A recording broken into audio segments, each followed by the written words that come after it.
मैं उस समय चाहकर भी उसे रोक नहीं पाई और जो नहीं होना चाहिए था वो भी हो गया। मैं रिया हूँ। मेरी उम्र 29 साल है। मैं एक गृहिणी हूँ। मैं बहुत गोरी और आकर्षक हूँ।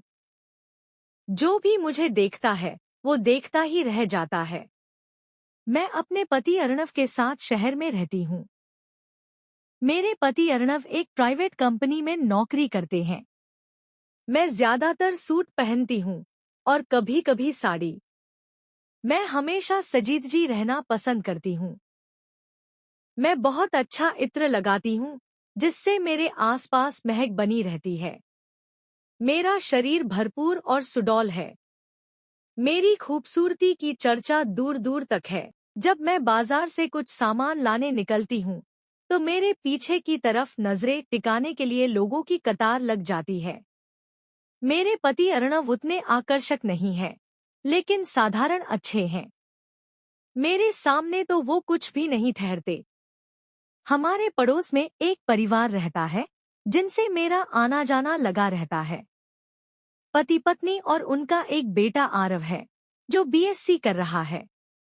वो मुझे भाभी कहकर बुलाता है।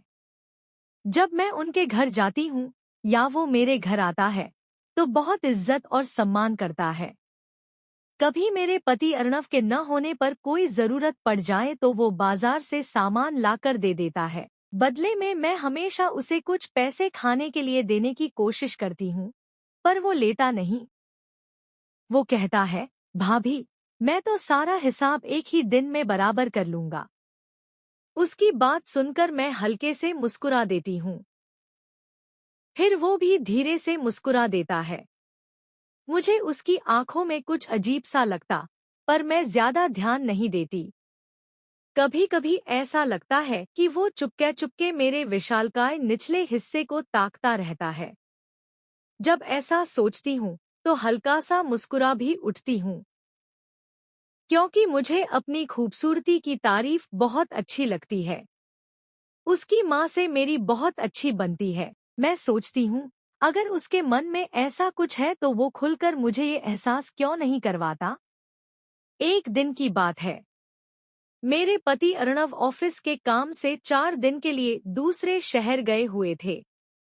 उन्होंने मुझसे कहा था कि अगर कोई जरूरत हो तो पड़ोस वाले आरव को बुला लेना। मैंने कहा ठीक है। पहले दिन तो कोई जरूरत नहीं पड़ी, लेकिन दूसरे दिन मेरा गैस चूल्हा खराब हो गया। मैंने उसकी माँ को फोन किया और बताया कि अर्णव इस समय बाहर गए हैं और घर का गैस चूल्हा खराब हो गया है। उन्होंने कहा, इसमें चिंता की क्या बात है, मैं अभी आरव को भेज देती हूँ। मैंने मन ही मन कहा, वो तो यहाँ आने के लिए तैयार ही बैठा होगा। उसे अपनी पसंदीदा चीज का दर्शन करना है ना। यही सोचकर मैं हल्के से मुस्कुरा उठी। थोड़ी देर बाद आरव ने दरवाजा खटखटाया। मैंने दरवाजा खोला। वो अंदर आ गया। उसने कहा, भाभी, क्या खराब हुआ है? मैंने कहा, गैस चूल्हा खराब हो गया है। उसने कहा, मैं ठीक कर देता हूँ। फिर वो किचन में चला गया और चूल्हा ठीक करने लगा। मैंने सोचा, चलो आज इसका टेस्ट कर लेती हूँ। पता तो चले कि जो मैं सोच रही हूँ वो सच है या सिर्फ मेरा वहम है। मैं वहीं किचन में पड़ी एक कटोरी उठाने लगी। मेरा शक बिल्कुल सही निकला। वो भी वही देख रहा था जो मैं समझ रही थी। मैं मन ही मन मुस्कुरा उठी। मैंने सोचा, आजकल के लड़के भी कितने तेज हैं। थोड़ी देर की मशक्कत के बाद उसने गैस चूल्हा ठीक कर दिया। वो एकदम थक गया था। मैंने कहा, तुम बैठो, मैं पानी और मिठाई लाती हूँ। मैंने उसे मिठाई खिलाई और पानी पिलाया। फिर बोली, अभी वर्कर आता तो ढेर सारे पैसे लेता।